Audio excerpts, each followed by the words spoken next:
प्रकाशनन्द जिउँदै हार्दिक स्वागत।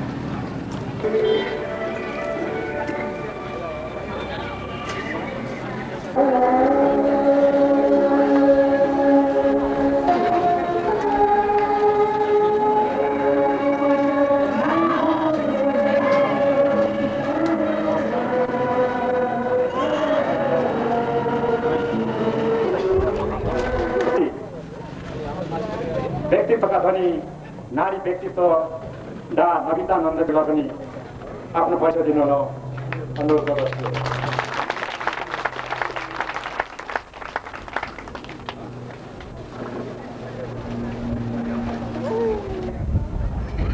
गुरुआमा कमलेश्वरीज्यूलाई पनि आफ्नो परिचयको लागि हार्दिक अनुनय गर्दछु। परिचयको निम्ति र यस मञ्चमा निम्त्याउँछु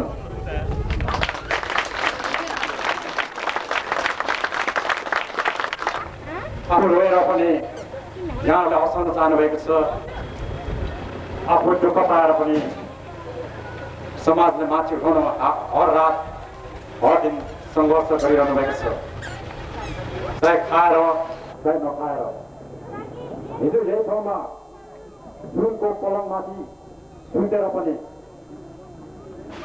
जीवनको वास्तविक स्वाद चाख्न नपाउनु भएका उहाँ हाल आएर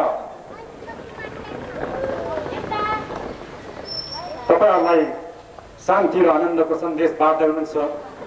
त्यसको अर्थ उहाँ पहिला डिप्रेसनले पीडित हुनुहुन्थ्यो भने अहिले लिबरेसनको यात्रामा अर्थात् मुक्तिको यात्रामा कदम चाल्दै हुनुहुन्छ। यहाँको सार्वजनिक स्वागत मन्तव्यको लागि तपाईहरुको अगाडि म निम्त्याउँदैछु। उहाँको नाम हो आदरणीय दाई गजेन्द्र राज नेम्बाङज्यू। छोटो मिठो स्वागत मन्तव्यको लागि संसारलाई नयाँ दर्शन दिइरहनुभएका मेरा हाम्रा श्रद्धेय गुरु एवं मनोक्रान्ति दर्शनका सर्वोच्च शिखर वैज्ञानिक मनोक्रान्ति योगका विस्तारक रेकीका संरक्षक माइन्ड टेक्नोलोजी र सुपर लर्निङ जो प्रत्येक युवा युवतीको लागि सख्त आवश्यकता छ, जसको पायनियर श्रद्धेय गुरुमा म आफ्नो संक्षिप्त स्वागत मन्तव्य राख्न अगाडि अभिवादन टक्राउँछु। त्यस्तै गुरु माका वरिष्ठ मनोक्रान्ति योद्धाहरू उपस्थित सम्पूर्ण मैले निम्तो दिएर पाल्नुभएका दाजुभाइ तथा दिदीबहिनीहरू, मनोक्रान्ति अभियान मनोक्रान्ति भन्ने शब्द त्योभन्दा अगाडि म एकजना ब्रिटिस गोर्खा आर्मीको छोरा हुँ, लाहुरेको छोरा र लाहुरेको छोरा भएर केही गर्नको लागि सचेत नागरिक बन्नको लागि 50 सालतिर एसएलसी पास गरेर काठमाडौँ भित्रिएको थिएँ र मैले लगातार पढ्दै 2054 सालसम्म आइपुग्दा मैले बिकम शङ्करदेव क्याम्पसबाट पुरा गर्दै थिएँ। तर त्यो पढाइले मेरो जीवनलाई धन्य बनाइदियो। मलाई नाना किसिमका रोगहरू आयो। चारैतर्फ हत्या हिंसा र घिनलाग्दो राजनीतिक चल्थे यहाँहरू सर्वविदित नै छ।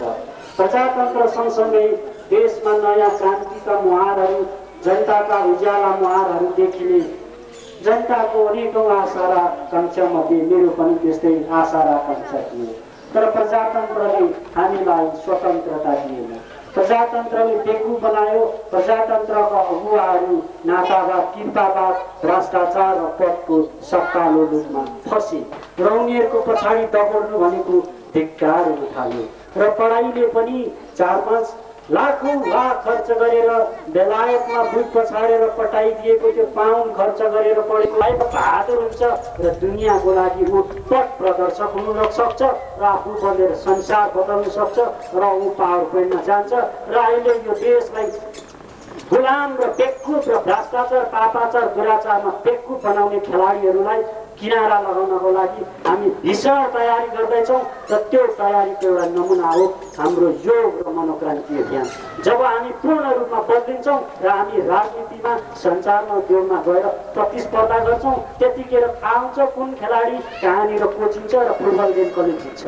त्यसको श्रृङ्खला हो मेची कोशी मनोक्रान्ति अभियान र मेची कोशी मनोक्रान्ति अभियानको उद्घाटन समारोहलाई सम्बोधन गर्न र मेरो साहस र मेरो अभियानलाई मेरो विचारलाई आशीर्वाद दिन पाल्नुभएका मेरा श्रद्धेय गुरु गुरुआमा लगायत सम्पूर्ण दाजुभाइ तथा दिदीबहिनीहरूलाई हृदयदेखि न्यानो न्यानो स्वागत गर्दै ज्ञानको बाटोमा र प्रेम र भक्तिको बाटोमा जहाँ भक्ति हुन्छ र जहाँ बलिदान हुन्छ त्यहाँ शक्ति प्राप्त हुन्छ भन्ने मेरो जीवनले प्रमाणित गरेको यहाँको बच्चा भन्जा भान्जीहरूलाई र देशव्यापी सल्किँदै गएको मनोक्रान्ति अभियानको राजमार्गमा यहाँहरू पनि गुरुज्यूको प्रवचनबाट प्रेरित हुनु आशा र विश्वास र स्वागत राख्दै मेरो मन्तव्य यही टुङ्ग्याउँछु र एलबी भाइ चन्द्र नेम्बाङज्यूलाई एउटा पुस्तकको हैसियतले म हार्दिक कृतज्ञता ज्ञापन गर्न चाहन्छु।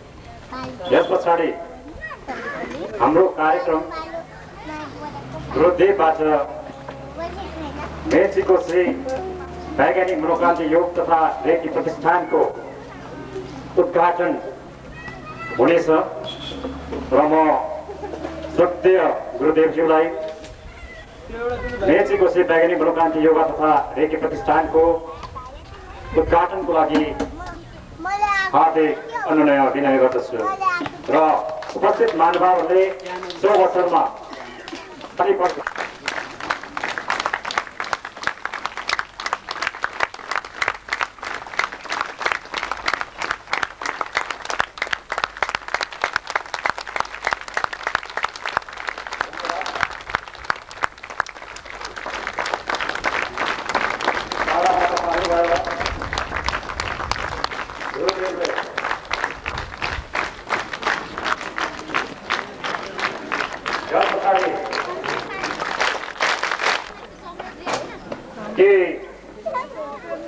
तपाईहरुसँग हिजो अभाव थियो, अभाव पूर्ति भयो र संसारमा पैसाले मात्रै पनि शान्ति नआउँदो रहेछ। एउटा अफसोस यो देशमा अतिरिक्त सचिवहरू आत्महत्या गर्छन्। यो विश्वमा अर्नेस्ट हेमिङ्वे जस्ता नोबेल प्राइजेसहरू आत्महत्या गर्छन् अनि मर्लिन मोरो जस्ता विश्वविख्यात कलाकारहरू आत्महत्या गर्छन्। किन? यहाँको समस्त खराब अतीतहरू आजको गुरुदेवको प्रवचनले पखालेर एउटा नयाँ क्षितिजमा प्रवेश गर्नुहुनेछ। जति भन्दै म श्रद्धेय गुरुदेवलाई प्रवचनको लागि म हार्दिक अनुनय विनय गर्दछु।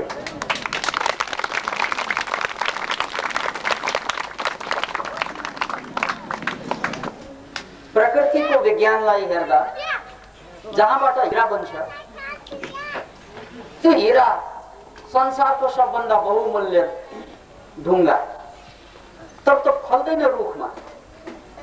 कहाँबाट निस्कन्छ हिरा?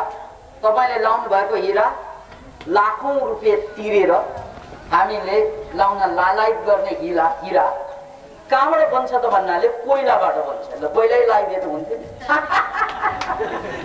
किन भन्नाले त्यही कोइला खानीबाट, त्यही कोइला खानीबाट मात्र होइन, त्यही कोइला बन्छ हिरा। फेरि एकपल्ट त्यही कोइला, कालो कोइला, काले कोइला बन्छ हिरा। तर सबै कोइला हिरा बन्दैनन्। सुखद समाचार या दुखद समाचार? सबै कोइला हिरा बन्दैनन्। यो दुखद समाचार पनि हुन सक्छ, सुखद समाचार पनि हुन सक्छ र अर्को भाषामा भन्दा सबै कोइला पनि हिरा बन्न सक्छ। यो सुखद समाचार हुन सक्छ। हिरा कोइला बन्न सक्छ, हिरा कोइला बन्न सक्दैन। यसको लागि वातावरण, यसको लागि ताप र चापको आवश्यकता हुन्छ। याद राख्नुहोस्, कोइला नै हिरा बन्ने हो। तर कुन कोइला, कुन भाग्यमानी कोइला जो हिरा बन्छन् त? कुन भाग्यमानी कोइला बन्छन् हिरा भन्नाले?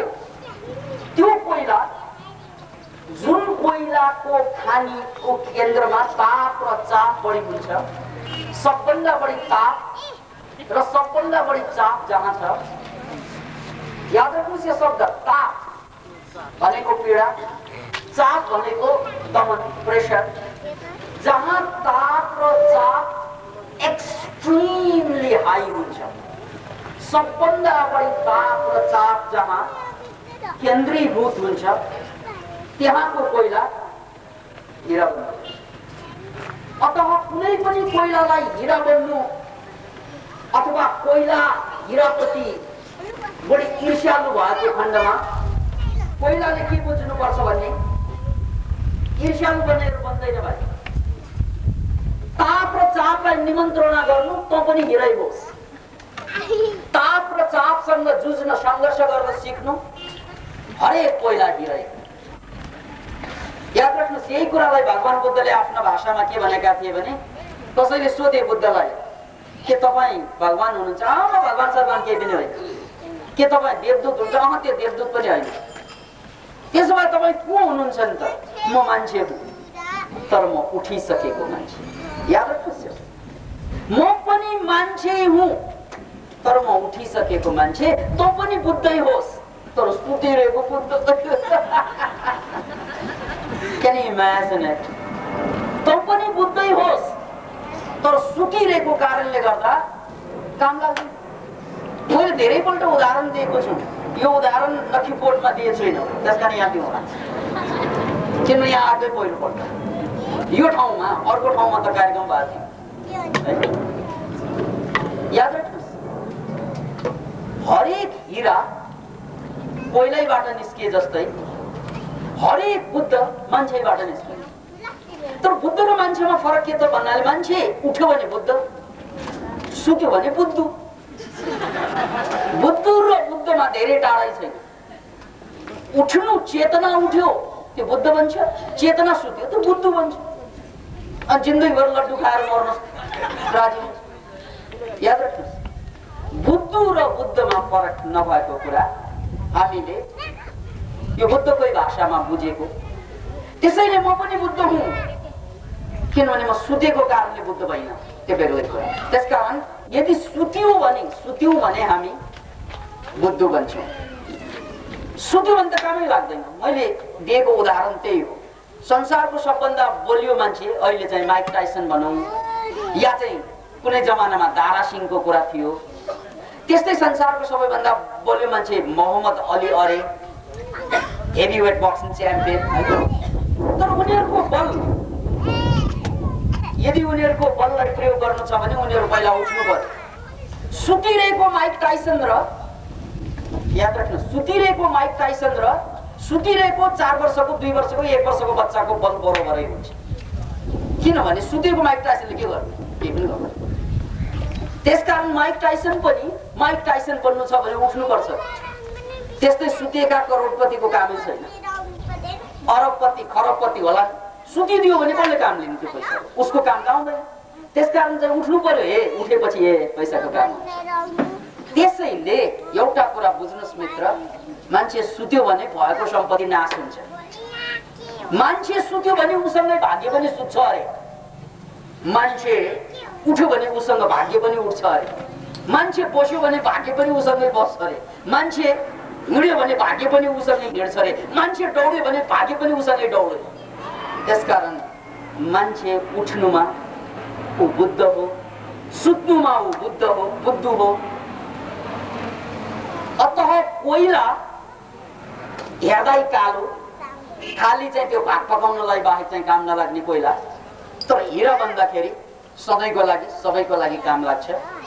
त्यो काम लाग्ने हिरा बन्नको लागि उनले गरेको एउटा काम के त भन्नाले ताप र चापलाई सहे। त्यसकारण रूपान्तरणको विज्ञान भनेको ताप र चाप हो। म अब तपाईलाई अलिकति मिडल इस्टतिर लग्दैछु। मिडल इस्ट बेबिलोनको एउटा कथा छ, धेरै पुरानो कथा, सिन्धबादको कथा। यसको म सार भन्दैछु। एकजना मान्छे, उसको नाम हो हिन्दबाद। हिन्दबाद भन्ने एकजना मान्छे एकदमै परिश्रम गर्ने, मेहनती, आलु सालु बोकेर मजदुरी गर्दै खाने, बेच्दै बजारमा। यस्तो गरिब, साह्रै गरिब तर साह्रै मेहनती मान्छे। दिनभरि बिहानदेखि चाहिँ आलु खेतीमा गयो, आलु चाहिँ निकाल्यो अनि चाहिँ बजारमा बेच्यो, बेलुका भर्खर फर्कन्छ र त्यो बेचेको पैसाबाट मुस्किलले खाना लाउन मात्रै पुग्छ। यस्तो जिन्दगी गुजारिरहेको मान्छेको नाम के हो भने हिन्दबाद। हिन्दबाद घुम्दा घुम्दा घुम्दा सिन्धबादको घरमा पुगेछ।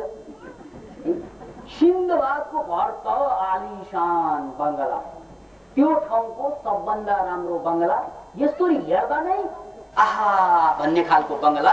त्यति उनले राम्रो ठाउँ राम्रो बंगला कहीँ पनि देखेको छैन। अनि यसरी चाहिँ त्यो त्यस्तै चाहिँ बारबाट पछाडि चियाएर हेर्दा त्यहाँको बगैँचा, बगैँचामा सजाएका फुलहरू, यो सबै कुरालाई हेर्दा त यति राम्रो यति राम्रो यति राम्रो।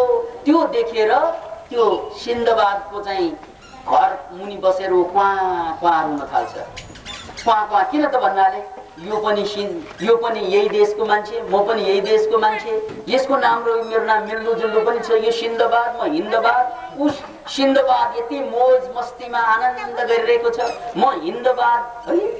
यति दिनभरि काम गरे पनि खानलाई चाहिँ ठेगान छैन, सुत्नलाई चाहिँ ठिक घर छैन। त्यति मेरो पनि जिन्दगी हो र म त पक्कम भनेर यहाँ टाउकोमा चाहिँ खौ हान्दै क्वा क्वा रोइरहेको। त्यत्तिकैमा दैव संयोगवश सिन्धबाद त्यो दिनमा फुर्सदमा थिए। उनले सुनेछ क्वा क्वा कोही रोइरहेका। अनि उनले आफ्नो नोकरलाई भनेछ, ल त्यो मान्छे को रोइरहेको, ल पत्ता लगाएर किन रोइरहेको। अनि पत्ता लगाएर आइयो, किन बेहोरा बताइयो। ऊ त ईर्ष्याको कारणले रोइरहेको रहेछ सर। हजुर मालिक, उसलाई त साह्रै पीडा भएछ, तपाईँको यो चाहिँ आलिशान महल वैभव देखेर ऊ पीडित भएर रोइरहेको। के गरौँ उनलाई? त्यसो बोलाएर ल्याउँछ, बोलाएर ल्याइदिन्छ। अनि उनलाई चाहिँ साँच्चै बोलाएर ल्याउँछ।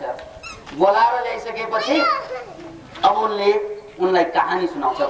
भित्र बस भन्दा चाहिँ भित्र नै ओहो यस्तो आलिशान महल। अब त्यसको बयान गर्न नै गाह्रो। राजदरबारभित्र अथवा चाहिँ ठुला ठुला दरबारभित्र जुन जुन हुन्छन् सबै शानदारका कुराहरू त्यहाँ थिए।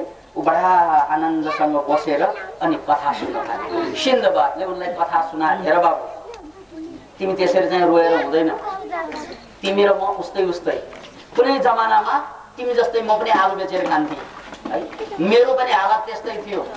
तर एक दिन यस्तो मौका आयो जुन मौकामा मैले जहाजमा बसेर अनकन्टार देशमा यात्रा गर्ने मौका आयो।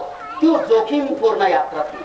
किन भन्नाले त्यो यात्रामा हिँड्ने प्राय मान्छे फर्कँदैन। यात्रा त चाहिँ सबैलाई काम लाग्ने।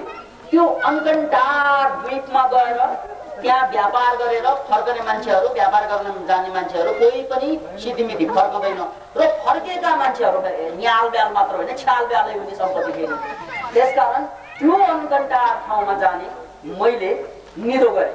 यद्यपि आलु बेचेर मात्रै खाएको भए, सामान्य जिन्दगी बाँचेको भए मलाई ठिकै हुन्थ्यो। तर मैले के गरेँ भन्नाले होइन, यस्तो जिन्दगी मैले बाँच्नु हुँदैन। किन भन्नाले अहिले आलु बेच्यो भने मेरा छोराछोरीले पनि आलु नै बेच्ने छन्, मेरा नातिको नातिले पनि आलु नै बेच्ने छन्, अनि आलु खाएरै मर्ने छन्। त्यसकारण यो आलु खाएर चाहिँ म आलु खाएर जन्मिए पनि आलु खाएर त मर्दैन बा भनेर मैले साहस गरेँ। अनि म यात्रामा हिँडेँ। ओहो त्यो यात्राको कहानी पनि म डिटेलमा भन्दिनँ, छुस्स मात्रै भन्छु, लामो छ कहानी। यात्राको कहानी कस्तो थियो भन्नाले यात्रा गर्दा गर्दै चाहिँ यस्तो एउटा चाहिँ महलमा पुग्यो। त्यो महलमा पुग्नासाथ, त्यो द्वीपको एउटा महलमा पुग्नासाथ उनीहरूलाई छ्यापछुप गजबका अचङ्गका मान्छेहरूलाई समातेर एकदम ठुलो जनावरको अगाडि पेश गर्दो रहेछ। अनि त्यो जनावरले त यसरी छामछुम गर्दै त्यो जनावरले च्याप्प त्यो जहाज मध्ये एकजना चाहिँ टिप्यो। यसरी मोटो लाग्यो भने अनि त्यसलाई चाहिँ सेकुवा बनाएर चाहिँ पोलेर क्वाक्को एकै गाँसमा खाइदिँदो रहेछ। दिनको एक जना। हेर बाबु मेरा साथीहरू एक जना यस्तै मर्दै गए। श्वासो खोप्यो, हामीले चाहिँ सेकुवा खाए जस्तै हामी गरेर खाइदिन्थ्यौँ। त्यतिकैमा मलाई पनि छाम्यो। तर मलाई छाम्दाखेरि म त दुब्लो पातलो परेको कारणले गर्दा भोलिको लागि भनेर छुट्यायो। त्यतिकैमा म त अब खत्तम। अब मेरा साथीहरू एक गरी मर्दै थिए। अनि मैले के सोचेँ भन्नाले होइन यसरी त हुँदै भएन। त्यो जनावरको गजबको जनावर जसको चाहिँ घोडाको जस्तो टाउको, मान्छेको जस्तो जिउ, अनि आँखा पनि एउटा यहाँ ताकको बिचमा।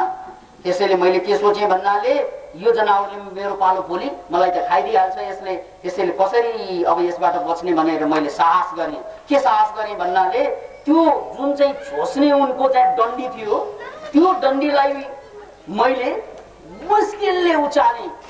मुस्किलले, अब उसको आँखै यत्रो थियो, मुस्किलले उचालेर जे पर्ला मर्नै परेपछि खुट्टाइ टानेर मरौँ भनेर झ्याम जहाजमा हानिदिएको उसको आँखा फुट्यो। आँखा फुटेपछि त ऊ यसो यसो यसो मलाई खोज्न थाले। मेरा साथीहरूलाई भेटाए, म भागेँ। मेरा साथीहरू त एक गरी मर्दै थिए। यसरी भागेर बल्ल बल्ल एउटा जहाजमा आएर चाहिँ एउटा सानो जहाजलाई चाहिँ समातेर मुस्किलले अर्को द्वीपमा पुगेको। त्यो अर्को द्वीपमा पनि मेरा 3 जना साथी यसरी भाग्दा 3 जना साथीमा एक जनालाई सर्पले क्वाप क्वाप दिने एक-एकवटा निल्यो। अनि त्यो सर्पसँग लड्नको लागि पनि मैले यस्तै दुस्साहस गरेँ। अनि बल्ल गएर त्यो सर्पलाई पनि मारेँ। अनि त्यो सर्प मारिसकेपछि त त्यहाँ जहाज पनि थिएन, केही पनि थिएन। त्यहाँबाट चाहिँ बाहिर निस्कने चान्स पनि थिएन। म अब आत्महत्या गर्छु। अब किन भन्नाले अब यहाँ यसरी चाहिँ बस्यो भने त फेरि अर्को जनावरले आएर मलाई खाइदिन्छ भनेर के सोचेको थिएँ। अनि मैले टाढा चाहिँ एउटा जहाज आइरहेको देखेँ, मान्छेहरूकै जहाज। मैले आफ्नो लुगालाई चाहिँ हल्लाएँ, त्यो जहाज अगाडि आयो। अनि बल्ल त्यो जहाजमा चढेर म फर्कँदाखेरि अनि त्यही बेला मैले त्यहाँका सम्पत्ति जुन भेटाएका सुनका हिराका जवाहरातहरू भेटाएका थिए त्यो जहाजमा लाग्दै मैले यहाँ फर्कन पाएँ। र यसपछि यस्ता यात्रा त मैले कति गरेँ, कति हरेक साल गर्दै गरेँ। त्यसकारण हिन्दबाद बाबु, यो सम्पत्ति त्यत्तिकै आएको होइन। मैले ज्यानको बाजी लगाएर अझै पनि यात्रा गर्दैछु। त आलु बेचेर बसिरहेको छ मरा। मौका त तँलाई पनि हो, त्यही मौका त मलाई पनि हो। तैँले जोखिम उठाएन जीवनमा, रिस्क लिएन जीवनमा। मैले रिस्क लिएर अगाडि बढेँ। त्यसकारण यसरी रोएर ईर्ष्या गरेर हुँदैन। जो मान्छेले रिस्क लिँदैन त्यो मान्छे। त्यसकारण जीवनको सबभन्दा ठुलो विधान विधि विधान भनेकै इङ्ग्लिसमा एउटा भनाइ छ कि not to take risk is riskier. Risk नलिनु, जोखिम नउठाउनु जत्रो ठुलो जोखिम अरू केही पनि हुँदैन। त्यसकारण संसारमा जो मान्छे महान बने उनीहरूले जोखिम उठाएर मात्रै बने। जो मान्छे बर्बाद भए तिनीहरू जोखिम नउठाएकै कारणले बर्बाद भए। यो कुरा याद राख्नुहोस् पहिलो कुरा। अब दोस्रो कुरा याद गर्नुहोस्। अनि आमा बाबा मध्ये कोही यस्तै जोखिम उठाएर नाम कमाउँछन्, दाम कमाउँछन्, इज्जत कमाउँछन् सबै है। अनि उनका छोराछोरी फेरि बर्बाद हुन्छन्। यो पनि सुन्नुहोस्, संसारमा कुनै पनि सफल आमा बाबाका, महान आमा बाबाका छोराछोरी महान भएनन् अपवाद छोडेर। सबै आमा बाबाले जोखिम उठाएर टप भएका आमा बाबाका छोराछोरीहरू कहिल्यै पनि महान भएनन्। किन त भन्नाले आमा बाउले सारा मेहनत गरेर नाम दाम कमाइसकेपछि त्यसलाई उडाउने काम मात्रै गरिदिन्छन् छोराछोरीले। त्यसको सदुपयोगै गर्दैनन् छोराछोरीले। यसरी उनीहरू उठ्न पाउँदैनन्। त्यसैले आमा बाबाहरूले सिक्नुपर्ने कुरा यो पनि हो, यदि जीवनमा सङ्घर्ष छैन भने, यदि जीवनमा जोखिम छैन भने त्यो जोखिम उठाउने सिक्नु पर्यो पहिलो कुरा। हिन्दवादले सिन्धवादले सिकाएको कुरा हामीले पनि सिक्नु पर्यो। यदि त्यसो भइसकेको भए त्यो सङ्घर्ष, अब हामी त आमा बाबा त एक किसिमबाट मूर्ख पनि हुन्छन् कति मामलामा। मैले त धेरै दुःख गरेँ, अब छोराछोरीलाई दुःख नदिउँ भन्छन्। अनि यो कुरा याद राख्नुहोस्, दुःख नपाएका छोराछोरीहरू शारीरिक र भौतिक रूपमा त दुःख पाउँदैनन् उनीहरूले, तर मानसिक रूपमा उनीहरू कहिले पनि शान्त रहँदैन। किनभने जीवनमा यदि कुनै महान लक्ष्य रहेन, जीवनमा यदि कुनै महान सङ्घर्ष रहेन भने त्यो मान्छेहरू अनि स्म्याक दिएर मर्दिन्छन्। अनि तथाकथित चाहिँ मोज उडाउने क्रममा जिन्दगीलाई उडाएर, आफ्नो जिन्दगी मात्रै उडाउँदैन अरूको जिन्दगी पनि उडाएर बर्बाद हुन्छन्। त्यसकारण जीवनको विधि विधान भनेकै सबभन्दा ठुलो विधि विधान भनेकै सङ्घर्ष हो। र यो सङ्घर्ष हिराबाट सिक्ने हो कि कोइला हिरा बन्छ तब बन्छ जब त्यसले ताप र चापलाई सहन्छ। यसकारण जिन्दगीको विधान हामीले जति बढी दिन सक्छौँ, जति बढी आफूलाई लगानी गर्न सक्छौँ साधनामा, यात्रामा या कुनै पनि अर्थपूर्ण चिजमा, त्यति नै हामी उठ्छौँ। यो दोस्रो कुरा। अब तेस्रो कुरो के छ त भने गजेन्द्र नेम्बाङजीको प्रसङ्गलाई म कोट्याउन चाहन्छु। गजेन्द्र नेम्बाङजीले आफ्नो भाषामा थोरै कुरा भनिसक्नुभयो।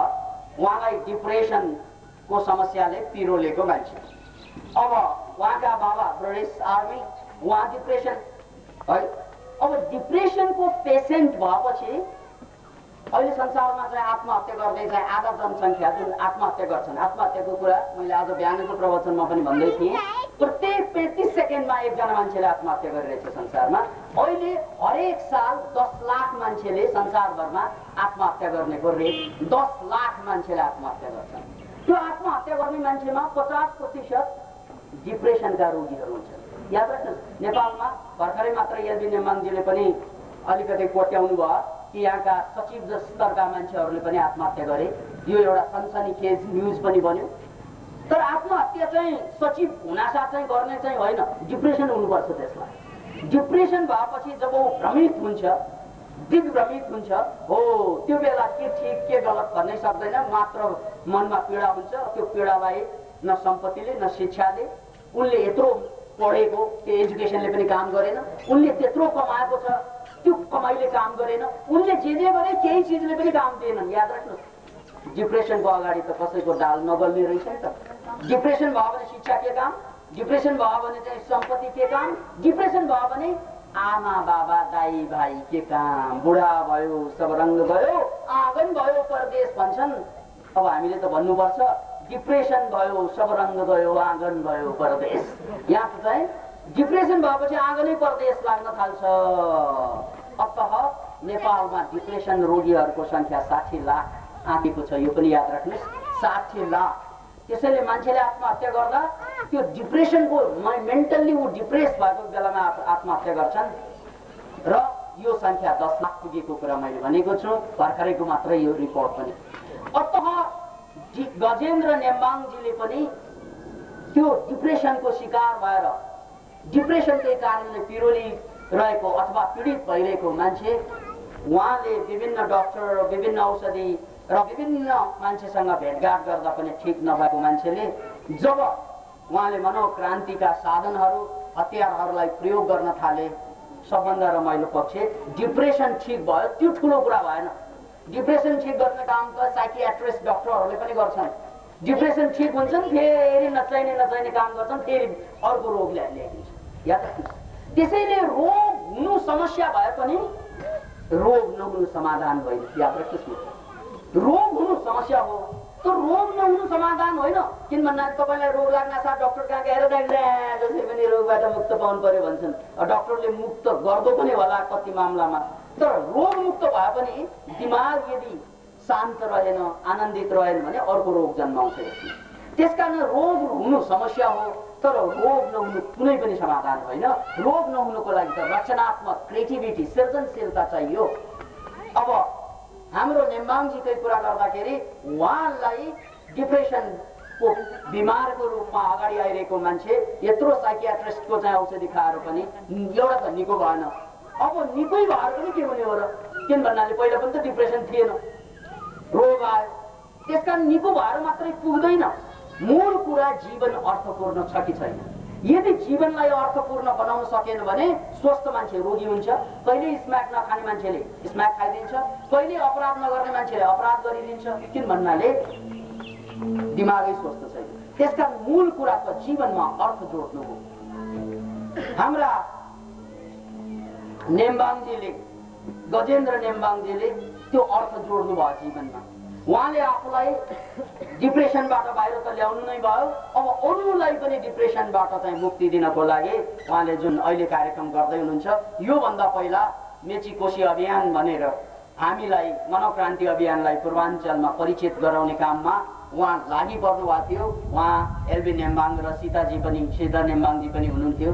उहाँहरूले जसरी पूर्व आफ्नो चाहिँ गृहनगरहरूमा जिल्लाहरूमा जसरी हामीलाई लगेर त्यहाँका जनजातिलाई अथवा त्यहाँका बासिन्दाहरूलाई अथवा त्यहाँका प्रशासकहरूलाई अथवा त्यहाँका माओवादी र सेनाहरूलाई कि मनोक्रान्ति भनेको एउटा रचनात्मक कार्य, यो देशमा यो एउटा दार्शनिक कार्य यो देशमा सुरु भइसकेको छ, यसको नमुना यो हो भनेर कसले लगे त भन्नाले त्यो मान्छेले जो मान्छे डिप्रेसन भएर पीडित भएका थियो कुनै बेला, त्यही मान्छे यदि बदलियो भने, त्यही मान्छे उठ्यो भने डिप्रेस मात्रै हुने होइन कि अरूलाई डिप्रेसनबाट या समस्याबाट मुक्ति दिने मान्छे पनि बन्दो रहेछ भन्ने एउटा सूचना त उहाँले मेची कोशी अभियानबाट हामीलाई सूचित गरिसक्नु भएको थियो। अब आएर उहाँले अहिले जुन यो मेची कोशी वैज्ञानिक मनोक्रान्ति योग तथा रेखी प्रतिष्ठान भनेर एउटा नौलो संस्थाको आफैले सञ्चालन गर्दै हुनुहुन्छ र त्यसका लागि उहाँलाई सहयोग गर्ने अब मैले एकदम नजिकबाट जानेको नगेन्द्र नेम्बाङजी अघि हात उठाउनु भयो, उहाँ हुनुभएको छ र उहाँको भाइले यहाँ काम गरिरहनु भएको छ। यो एउटा ज्वलन्त उदाहरण के हो त भन्नाले मान्छे जब खस्छ तब या त सिद्धिन्छ या त उठ्छ। अब बस्ने मान्छे खस्दै खस्दैन, यो मेच मिलाएर बसिरहेको छ कि त्यो मान्छे खसेन भने उठ्दा पनि उठ्दैन। याद राख, संसारमा जति पनि मान्छे चाहिँ खस्छन् नि, खसेका सबै उठ्दैछन्, तर उठ्ने मान्छेहरू एकपल्ट खसेकै हुन्छन्। याद राख, त्यस कारण यसरी बसेर हुँदैन, एकचोटि खस्नु पर्दो रहेछ मान्छे। खसेपछि किनभने खसिहाल्यो, खसेको अवस्थामा त अरूले कुल्चिएर अगाडि बढ्छ, अरूले कुल्चिएर अगाडि बढ्छ ऊ मर्छ, त्यसकारण कठे उठ्नुपर्छ भनेर उठ्छ। अब बसेको मान्छेलाई त साइड लगाएर चाहिँ अरूले हिँड्दैछन्, म त उठ्नु पार्दैन भनेर अरूलाई मात्रै पालो दिन्छौँ। या राजनीतिमा होस्, धर्ममा होस्, विदेश जाने मामलामा होस्, व्यापारमा होस्, जहाँ पनि बसेको मान्छे जहिले पनि बसेको हुन्छ, तर खसेको मान्छे जहिले पनि खसे हुँदैन। किन भन्नाले खसेको मान्छे या त सिद्धिन्छ या त उठ्छ। त्यसैले संसारमा खस्नु भनेको लाइसेन्स हो, याद राख, उठ्ने लाइसेन्स। एकजना विद्वानले कतै भनेको कुरा मलाई याद आउँछ, हामी लड्नु अथवा खस्नु त्यो बेइज्जती होइन। याद राख, हामी त खस्ला भनेर चाहिँ डराउँछौँ। खस्नु बेइज्जती होइन, खसेर उठ्न नसक्नु मात्र मूर्ति हो। यदि नचाहिने कुरा नहटाउने हो भने हरेक सुन्दर मूर्ति पनि ढुङ्गा भन्छ। जस्तै कतिपय काठमाडौँमा के देख्छौँ भने को हनुमान ढोकाको हनुमान हेर्नुहोस् त, त्यो हनुमानै देखिँदैन, बसेर ढुङ्गा, त्यो हनुमानै छैन त्यहाँ। त्यहाँ भित्र मूर्ति छ नि, हनुमान ढोकाको हनुमान कसैले देख्नु भएको छ? छैन, नाम त हनुमान ढोका, हनुमान भनेर हेर्न जाँदै एउटा डल्लो हो, डल्लो छ डल्लो, तर त्यहाँभित्र मूर्ति छ फेरि। याद राख्नुहोस्, हनुमान ढोकाको हनुमान कसैले देख्न पाएन। किन भन्नाले भक्तहरूले यसरी रङ्ग लिएर आउँछ, जय हरिर हनुमान की भन्छ, फेरि अर्को भक्त जान्छ जय बजरङ्ग बली, अनि गर्दा गर्दा कोही त हनुमानै, अब हनुमानै गयो रङ्गमा त। किन भन्दा रङ्गमा तिरङ्ग रङ्ग यति बाक्लो ढल्छ।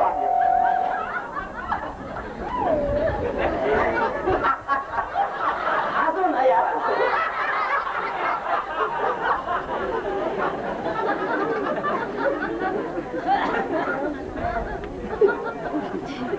अतः यदि यो नचाहिने रङ्गलाई छिक्ने हो भने अझै पनि त्यहाँ हनुमानको मूर्ति छ। यो नचाहिने रङ्गलाई यदि हामीले चाहिँ उब्काउने हो भने त्यहाँभित्र हनुमानको मूर्ति छ। त्यसकारण अहिले हनुमान ढोका होइन, त्यो चाहिँ सिन्दुर ढोका भएछ कि सिन्दुर चाहिँ कोटिएर त्यसलाई झिक्नु मिल्छ। त्यो झिक्यो भने सुन्दर मूर्ति छ। त्यस्तै त्यो हनुमान हेरेर त हामीलाई हाँसो उठेछ, हामी पनि त्यस्तै हनुमान। किन भन्नाले हाम्रो जीवनमा पनि नचाहिने कुरा धेरै छ। यो नचाहिने कुराले जिन्दगीलाई बर्बाद गर्छ भन्ने कुरा एउटा उदाहरणबाट पेश गर्छु। मान्छेले कति पैसा हालेर कोठा बनाउँछ, घर बनाउँछ कि घरमा कोठा हुन्छ, अनि मान्छे फेरि साह्रै कन्जुस प्राणी पनि हो। उनले त्यो कोठा त बनाउँछ, कोठामा फर्निचर माथि फर्निचर, त्यो कतै त त्यो फाल्ने टायर पनि कोठामा ल्याएर राख्दैन है। नचाहिने कुरा भर्दा यत्रो ठुलो कोठा यत्रो बनाइदिन्छ, उसको कोठा हो कि म्युजियम हो थाहा।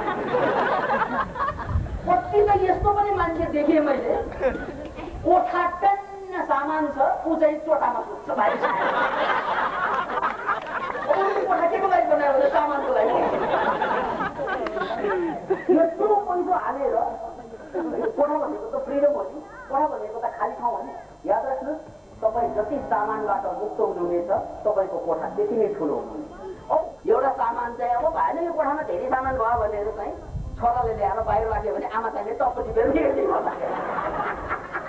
के किनेर चाहिँ के पनि फाल्ने कस्तो भनेर, फेरि बाबाले त फालेको टायर पनि उठाएर ल्याउनु दिएको।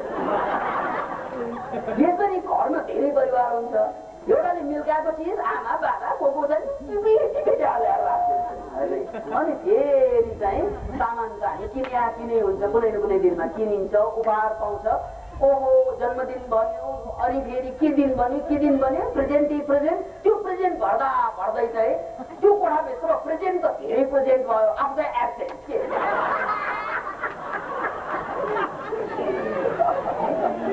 आउँदैन। अनि चाहिँ केही सानो काम गर्नु पर्यो भने अरू ठाउँमा खोज्नु पर्ने। आफ्नो घरको कोठा हुँदा किन भन्दा त्यो सामानले गर्यो। वास्तवमा कोठाको अर्थ थोरै फर्निचर, थोरै कमभन्दा कम फर्निचर, बढीभन्दा बढी स्पेस, अनि मात्रै तपाईँलाई सजिलो हुन्छ कोठा, अनि मात्रै कोठा तपाईँले भने जस्तै हुन्छ। नत्र भने एउटा कुरा यो पनि बिर्सनुहोस्, नेपाली जनतालाई पनि यो डिप्रेसन को शिकार 60 लाख पुग्यो। डिप्रेसन रोग लाग्न अगाडि उसलाई अनिद्राको रोग लाग्छ। यो कुरा याद राख्नुहोस्। कसैलाई यदि चाहिँ निद्रा खलल हुन थाल्यो भने यसको मतलब तपाईँ डिप्रेसनको चाहिँ बाटोतिर गएको हुन सक्छ। त्यो अहिले केयरफुल हुनुपर्छ। किन भन्नाले अनिद्राको रोगी डिप्रेसनतिर जाने एउटा भूमिका बनाउँछ अनिद्राको रोगी। अनि यो अनिद्रा हुनुमा मनोवैज्ञानिकहरूले अहिले के पत्ता लगाएका छन् भने कोठामा धेरै सामानहरू भयो, धेरै चिज भयो भने चाहिँ सुत्न सक्दैन। याद राख्नुहोस् त्यो कुरा। किन भन्दा त्यो देखिन्छ हरेक कुराले एक एकवटा कुरा सम्झाइहाल्छ। फेरि यसो हेऱ्यो, ओहो यो हङकङ गएको बेला, यसो हेऱ्यो यो चाहिँ अरूले झापड दिएको बेलाको चाहिँ यसो हेऱ्यो, ओहो यो त मेरो श्रीमतीको उपहार हो नि त, पहिलो गइसक्यो उदाहरण है यो।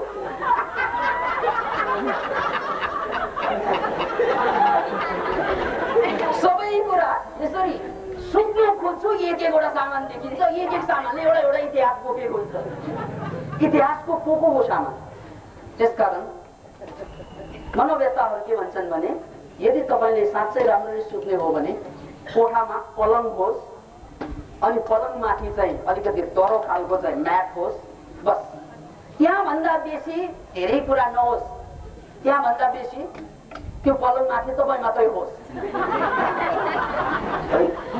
त्यो पलङमाथि तपाईँ मात्रै होस्। मजाले सुत्नुहोस्, मजाले उठ्नुहोस्, अरू कचकच्याक चुक काम केही पनि नगर्नुहोस्। हो तपाईँ विवाहित हुनुहुन्छ भने प्रेमको छुट छ।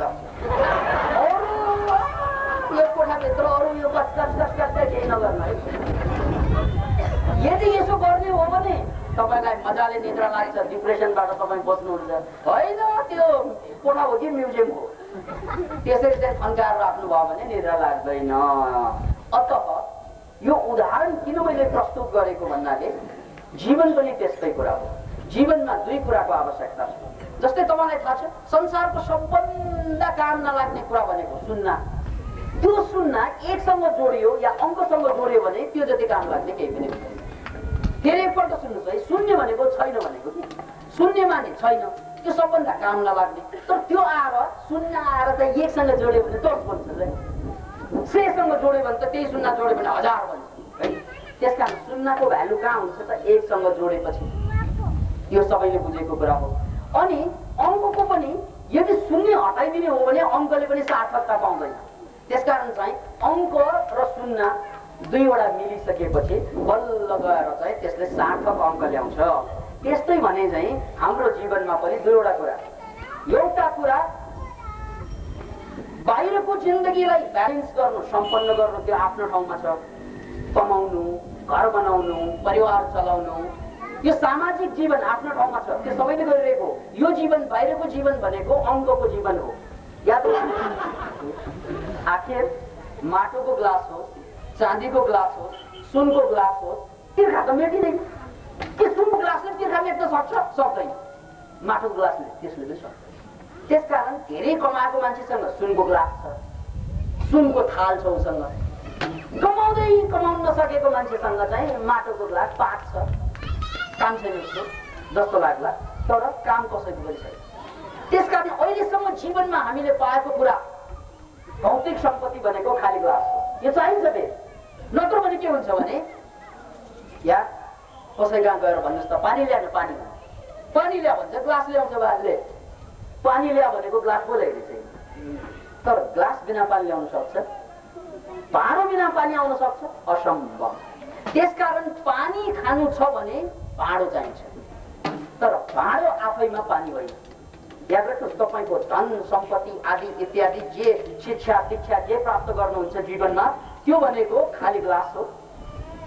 खाली ग्लास।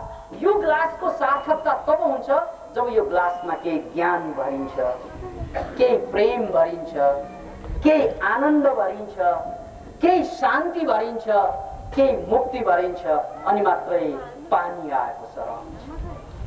जहाँ सम्पत्ति र शान्ति जोडिन्छ त्यहाँ मानव जिन्दगी धन्य हुन्छ। अब यहाँ सम्पत्ति भएकासँग शान्ति छैन, शान्ति भएकासँग सम्पत्ति नै छैन, कसो भन्ने होइन? उदाहरण भन्दिन्छु, लामाजी, सम्पत्ति भएकासँग शान्ति छैन, शान्ति भएकासँग शान्ति मात्रै छ त धनै छैन, अनि धन नभएको शान्ति बाँड्न गाह्रो।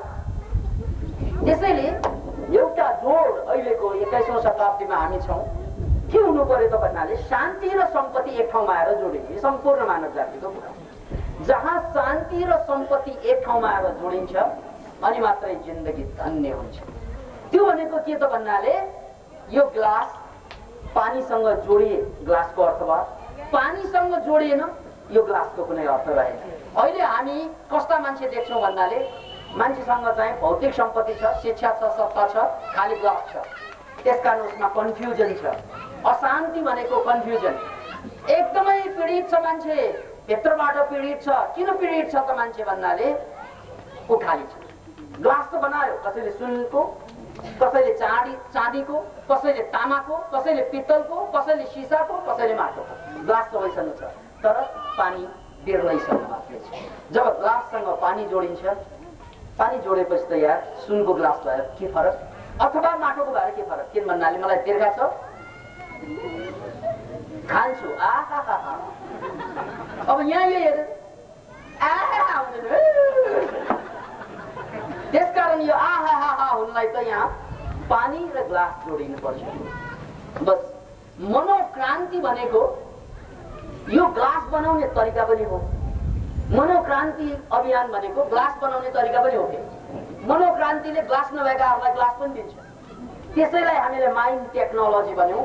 अमेरिकाका डाक्टर म्याक्सवेल मल्जले 60 को दशकमा माइन्ड टेक्नोलोजी मनोविज्ञानको एउटा नौलो विधा सुरु गर्नुभयो।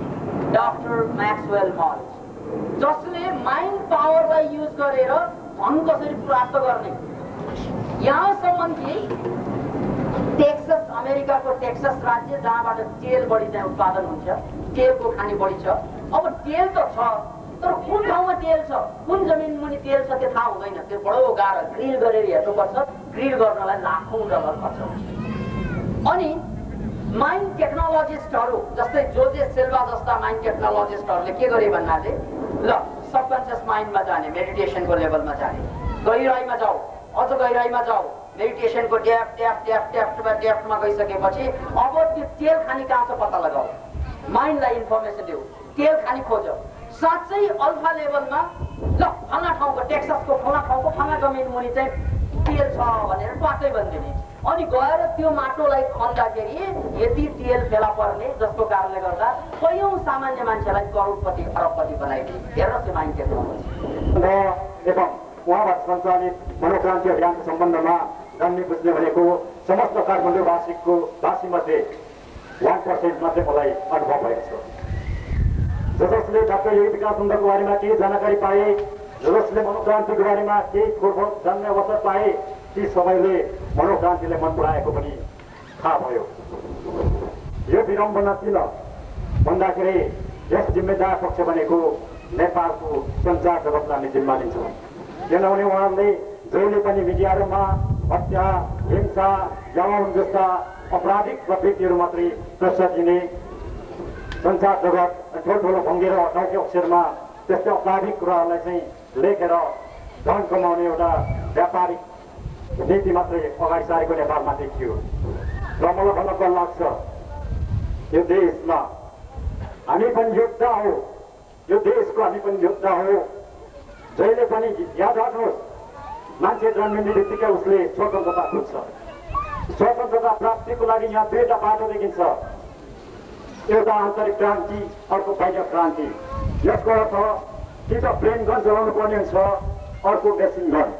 जसले प्रेम गनको माध्यमबाट स्वतन्त्रता प्राप्त गर्दछ उसको लागि मेसिन गन बाउन्ड भएर जान्छ। यहाँले लेखेर राख्नु भएको हुन्छ।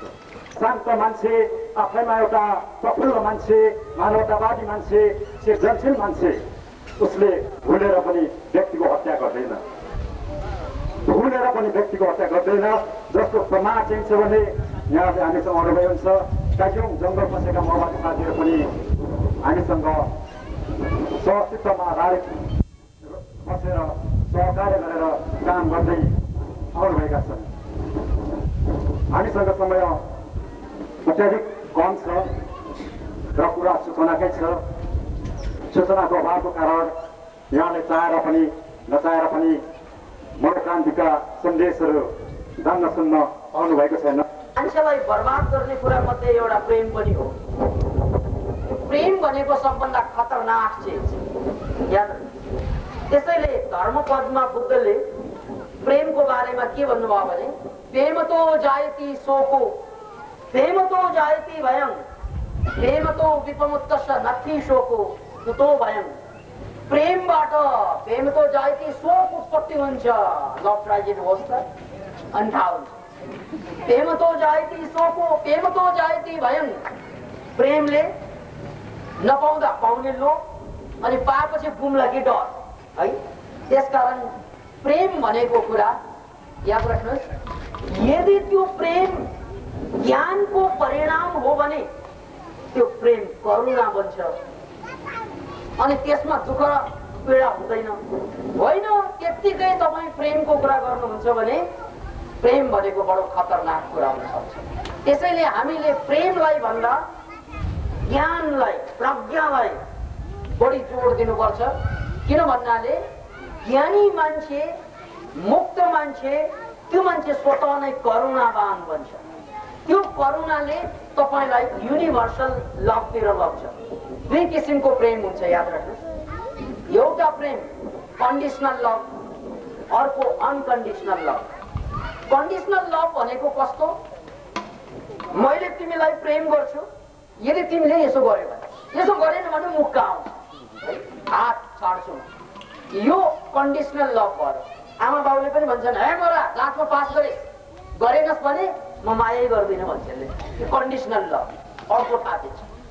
त्यसकारण यस्तो प्रेमले भय उत्पत्ति गर्छ, यस्तो प्रेमले बर्बादी दिन्छ। त्यसकारण प्रेम संसारलाई बर्बाद गर्ने सबभन्दा ठुलो साधन बन्छ यदि त्यो कन्डिसनल लभ भयो भने। प्रेम अनकन्डिसनल हुनुपर्छ। I love you the way you are. तिमी जस्तो छौ मेरो करुणा छ तिमीप्रति। तिमीले राम्रो गरेपछि मात्रै प्रेम गर्ने होइन, नराम्रो गरे पनि still I love you. Can you imagine? यसलाई करुणा भनिन्छ। पहिले नै सपनामा देखिन्छ भनी उल्लेख गर्नुभयो। यस कुराले के जनाउँछ? वैज्ञानिक आधार बताई बयान गरिदिनु हुन हार्दिक अनुरोध गर्दछौँ। Poshak Gewali, Deepak Shah, Pratik Khanal, national college of engineering Balaji. त टु बी इन्जिनियर मित्रहरू, पहिलो कुरो के बुझौँ भन्नाले हाम्रो मन सबकन्सियस माइन्डलाई चाहिँ हामीले नबुझिकन यो सामान्यतया वैज्ञानिक आधार हामी खोज्न सक्छौँ। सबकन्सियस माइन्डलाई बुझिसकेपछि बल्ल गएर हामी के बुझ्छौँ भन्नाले पछि हुने घटनाहरू पहिल्यै देखिन्छ भन्ने कुरा त्यो सबकन्सियस माइन्डलाई बुझेपछि मात्रै व्याख्या गर्न सकिन्छ। त्यसैले यस्ता कुराहरूलाई अकल्टमा रहस्यवादको रूपमा लिइएको छ। किन भन्नाले यस्ता कुराहरूको वैज्ञानिक व्याख्या अझै खोजिँदैछन्। अझै यस्ता वैज्ञानिक व्याख्याहरू ट्वाक्कै भन्न सक्ने स्थितिमा छैनन्। किन भन्नाले विज्ञान भर्खर भर्खर विकास हुने क्रममा छ। त्यसैले विज्ञानले धेरै कुरा भन्न सकेको हुँदैन। एउटा उदाहरण सुन्नुहोस्। आजभन्दा केही वर्ष अगाडिसम्म यो संसार जम्मै भौतिक, यो सबै चाहिँ अणुबाट बनेको, यो सम्पूर्ण भौतिक तत्त्वबाट बनेको भनिन्थ्यो। विज्ञान भौतिकवादी थियो पहिला। तर जब अल्बर्ट आइन्स्टाइनको सूत्र आयो E=mc², अब संसारमा कुनै पनि भौतिक वस्तु छैन। There is no matter but motion भन्ने अवधारणा आएको छ। किन भन्नाले इलेक्ट्रोन यदि स्पिडमा नघुमेको भए संसार देखिँदैन। त्यसकारण अब म्याटरलिजमको अस्तित्व छैन, अब चाहिँ मोसनिजमको अस्तित्वमा आयो। यो विज्ञान अहिलेको चरणमा आएपछि बुझेको कुरा हो। त्यस्तै अहिले विज्ञान अझै अगाडि बढ्दैछ।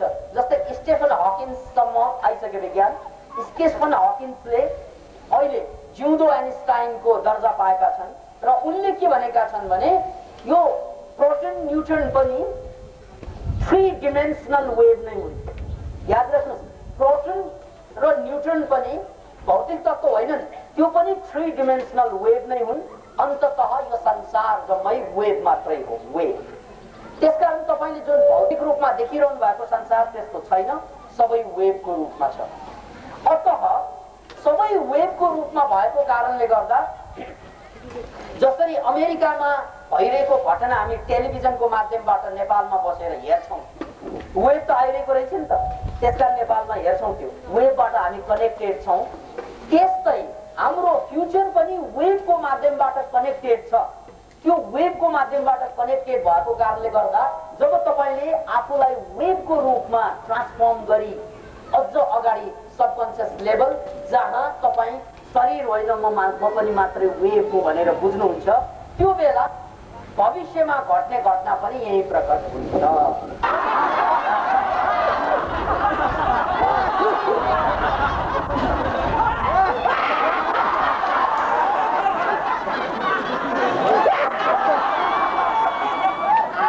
याद राख्नुहोस्, जो हाँस्न सक्दैनन् उनीहरू बाँच्न सक्दैनन्, जो हाँस्न जान्दैनन् उनीहरू बाँच्न जान्दैनन्।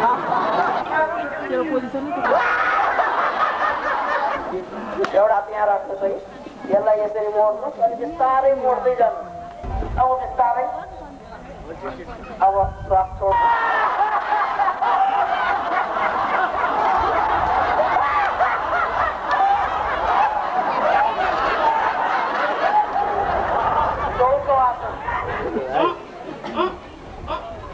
अब सास तान्दै सिधा श्वास छोड्दै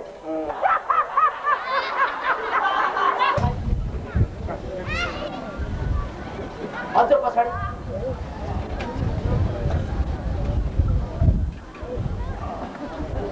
अब बिस्तारै सिधा आँखा बन्द राखेर मनोक्रान्तिको यन्त्र कल्पना गर्दै श्वास छोड्दै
उठ्यो यो के देखेर हिँड्छ पागल जस्तो यो के गरेको सोध्नु नि सोध्दैन भने अब म चाहिँ यहाँनिर अलिकति यो ग्राउन्ड अपरेटिङ कमिटीको चाहिँ म चेयरम्यान हो।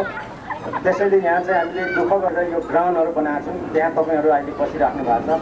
यहाँका चाहिँ हरेक स्थानीयवासीहरूले यो प्रयोग गरिराखेको छ। यो कहीँ सरकारले कहीँ चन्दा दिएर सरकारले दिएको पैसा छैन यहाँ। यो हामी सबै स्थानीयवासी मिलेर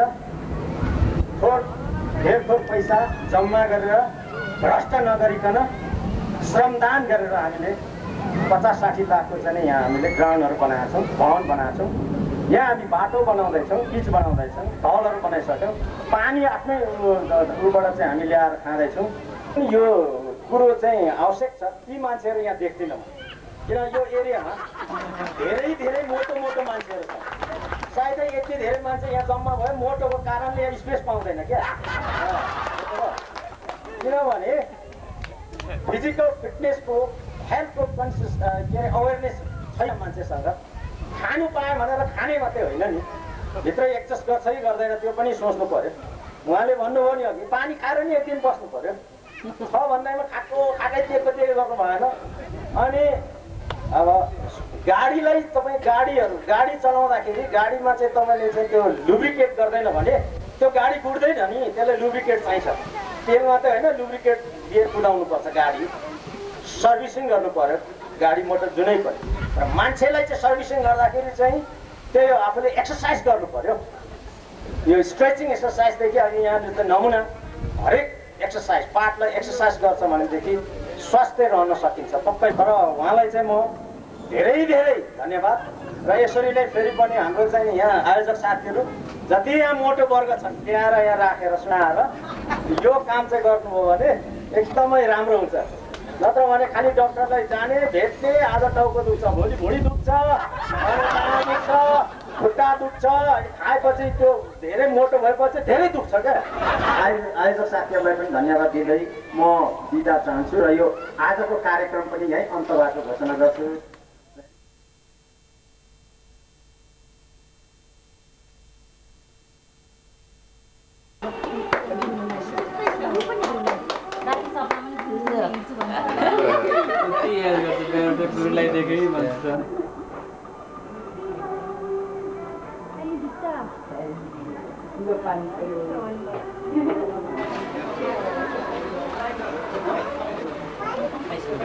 एउटा लिनु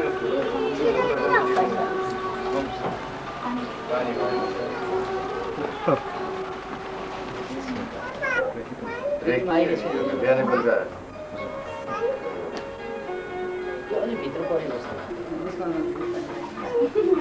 पानी यहाँ छ। पानी पानी खाने कि बाहिर पानी खाने? बाहिर पानी जाने भनेको